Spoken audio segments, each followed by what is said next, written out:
Today on the Morning Edition, all across Alaska, people took a moment to say thank you and celebrate veterans. With celebrations all across the state, ceremonies and remembrances will bring you the sights and sounds of one ceremony in Anchorage and how people said thank you. Plus, parents, teachers, and students all gathered outside of Fire Lake Elementary, braving the single-digit temperatures to make their statement not to close the school, protesting against the ASD's proposal. We have the details. And later, a school resource officer from Tennessee turns on the dancing moves and shows everyone why he's the most popular officer in the area. We get an inside look at his unique story as the Morning Edition starts now. Oh, a dancing officer. How fun is that? Man, if you ever see me dancing, I may have had a little too much to drink because, no, that brings a little bit too much attention to myself. Fair enough, fair enough. Well, what's the weather looking like this morning? Well, we are waking up this morning to some chilly conditions that continue across South Central. Beautiful aurora display last night through a good portion of the state. We may have a decent opportunity to see it again tonight for parts of Alaska, but here in South Central, we will see those clouds increasing throughout the day with a nighttime largely expecting to see some mostly cloudy conditions. But we are waking up to some clear skies this morning.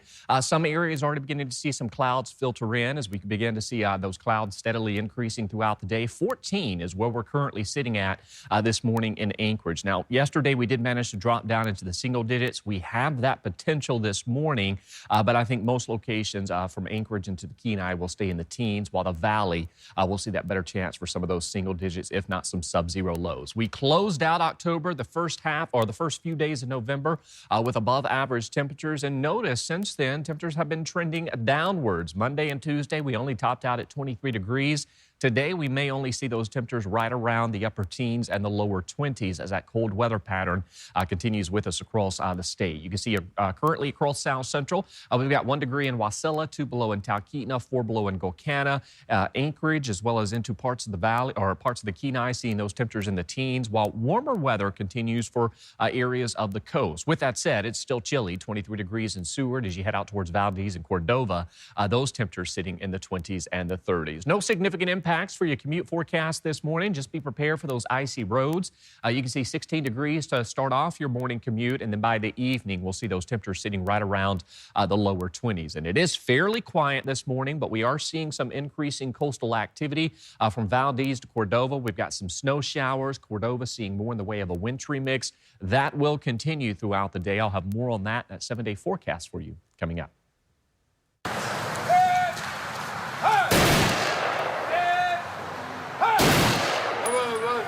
And all the citizens. If you know the person next to you is a vet, thank them. Not everybody is a combat vet, but for every man and woman that was out in the front lines, there's 5 or 6 behind that are support. And their job is just as important. This is an executive proclamation by Governor Mike Dunleavy as we honor our soldiers, sailors, airmen, Marines, Coast Guardsmen, and women, National Guard members and reservists, as these remarkable individuals who helped protect us and have inspired our nation with their courage, compassion, and dedication.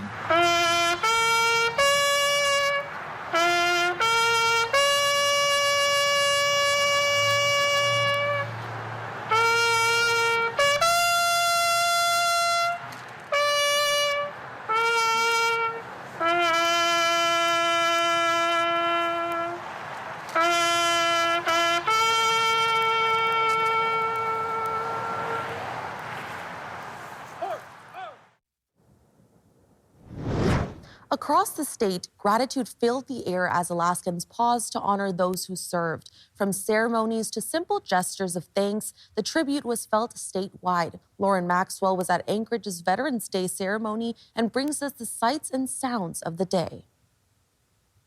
Oh, say, can you see all the bones early life?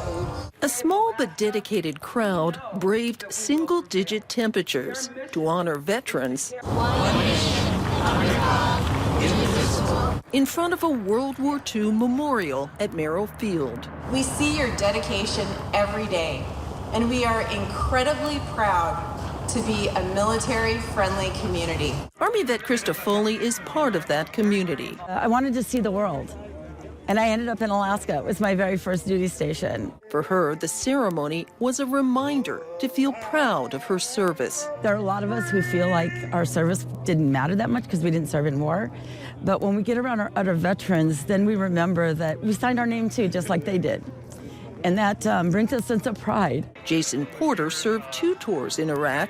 Had a history of family, joined the military. For him, the day is about gathering with other vets. Just kind of bring esprit de corps, kind of like sharing our stories with each other. Veterans say it feels good to be remembered. So on behalf of a grateful community, thank you. And honored on this special day. Lauren Maxwell, Alaska's news source. In Fairbanks, more than 30 people, community members, and veterans gathered at Veterans Memorial Park for a ceremony urging the return to what they called the original meaning of Veterans Day.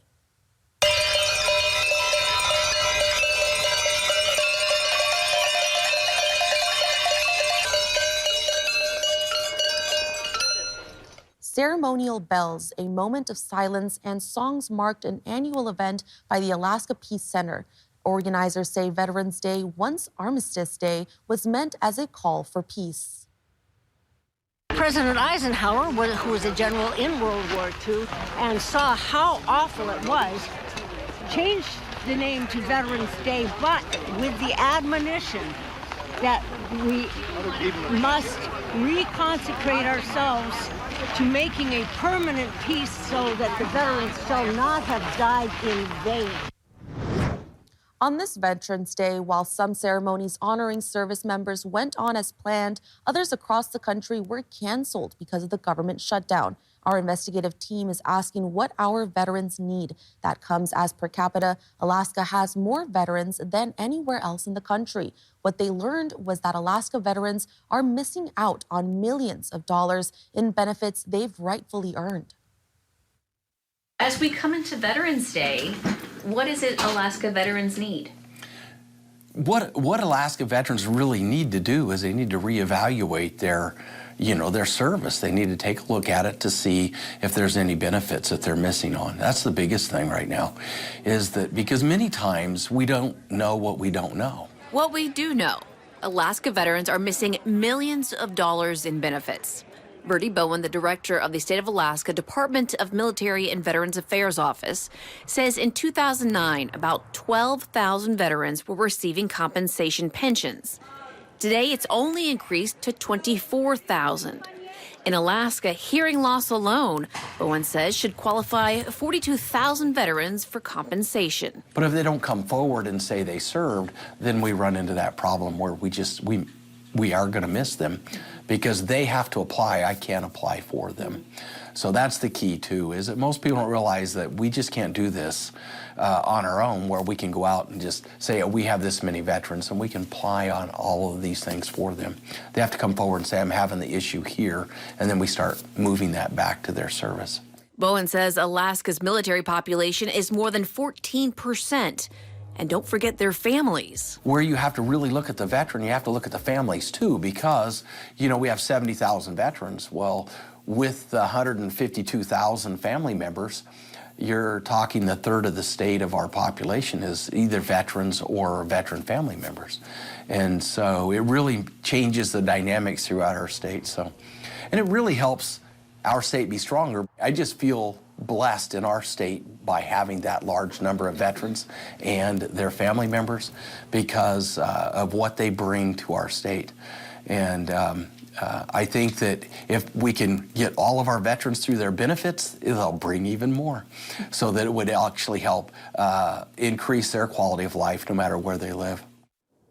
If you're a veteran and need that information on how to apply for benefits, we've posted that on our website and our mobile app. And a man is dead after being struck by a car in South Anchorage. Police say it happened on King Street near East 49th Court just before 10:30 last night. The victim was rushed to the hospital but did not survive. Officers say the driver of a Chevrolet Silverado stayed at the scene and is cooperating. Investigators are still working to learn what led to the crash.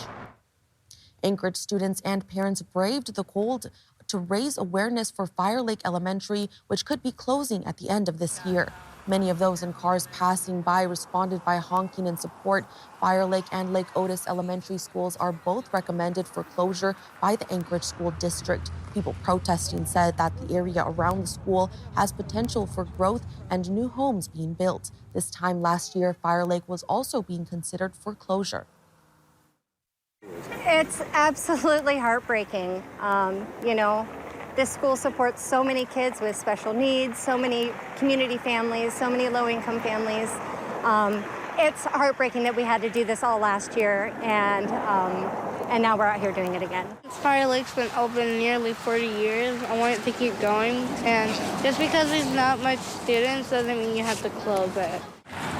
It's a very good school, and I do not like being separated from my great friend. The Anchorage School Board is expected to vote on the school closures next week on November 18th. And 2 people are lucky to be alive after falling through the ice on a lake in Wasilla. Justin Matson tells us who came to the rescue and how tragedy was narrowly avoided. It looks like a clear, cold Alaska day. Perfect for ice skating. But it wasn't. My first thought was, holy I yelled for my boss to help me get them out of there. And we went out there and brought down a couple of pieces of lumber to go help them. It unfolds fast. A crew jumps into action using one of the pieces of lumber as a plank to rescue the skaters. I noticed one of my very expensive BCIs, a piece of wood out on the ice, and I was like, what's that all about? So my crew kind of nonchalantly said, well, we kind of rescued someone. The skaters are alive, but it serves as a timely reminder that the ice may not be thick enough for that activity. And we're just starting to get cold, so we've got maybe 2-3 inches of ice, and it's not safe.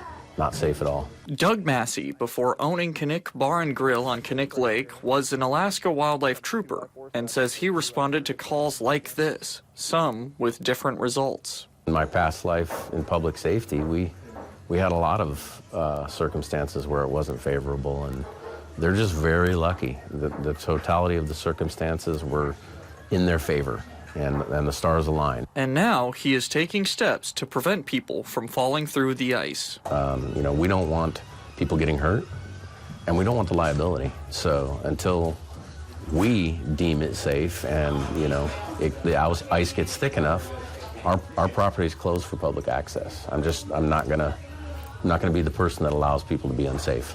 Justin Matson, Alaska's news source.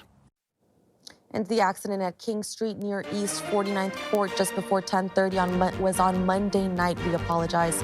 And still ahead today on the Morning Edition, this week's We the People takes a look back at this week in Alaska's history. We'll bring you a sneak peek of what they're delving into this week. And the cold conditions across the state still remain with us. I'll have more on that. But first, at sunrise coming in at 8:58 in Anchorage, 7:40 in Juneau. Your full forecast is next.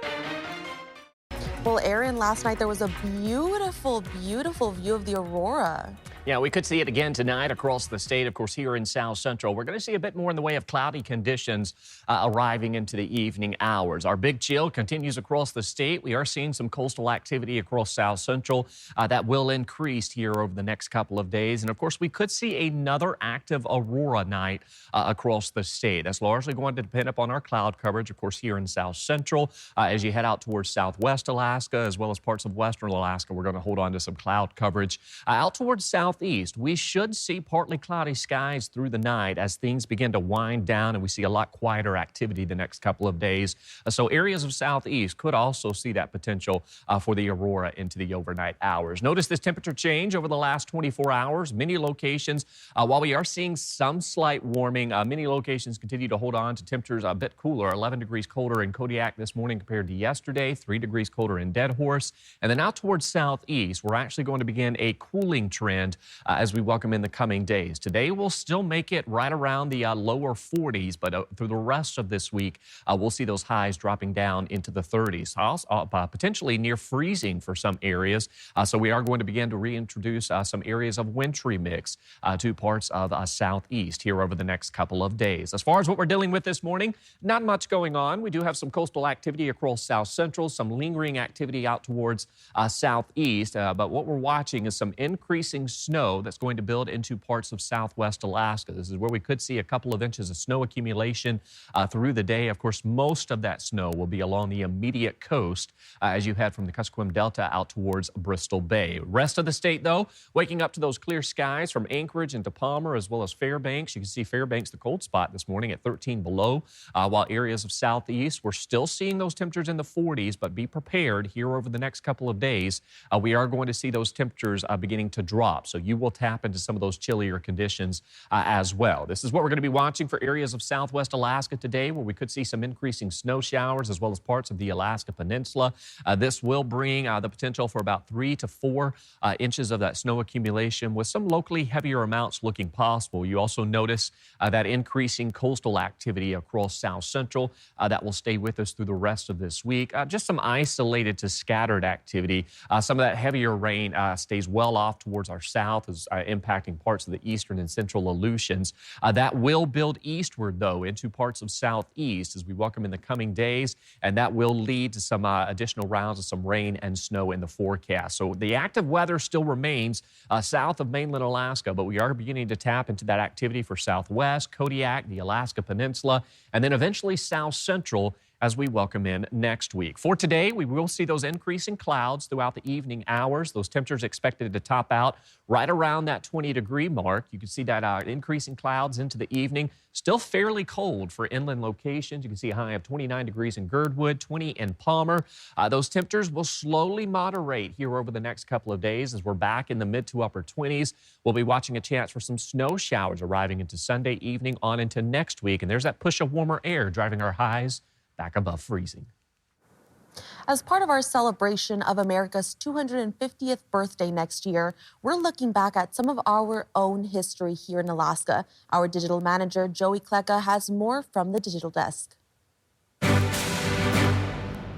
Well, next year marks America's 250th birthday, and as we build up to that moment, we take a look back at Alaska's history, starting this week in 1981, when a milestone was achieved for the Trans-Alaska Pipeline. Find out what that was on This Week in Alaska History. Plus, the last time this happened at the Kennecott Mine in Alaska's Wrangell Mountain Range, something that hasn't been seen since 1938. And finally, one of Alaska's great adventurers, Colonel Norman Vaughan, made the news this week in 1994 when he attempted a remarkable feat at the age of 89. You can read more about Alaska's history on This Week by visiting our website, alaskasnewssource.com, looking at our We the People section on our website. You've been listening to the Alaska's News Source podcast. Subscribe to have the latest episodes delivered to your library automatically.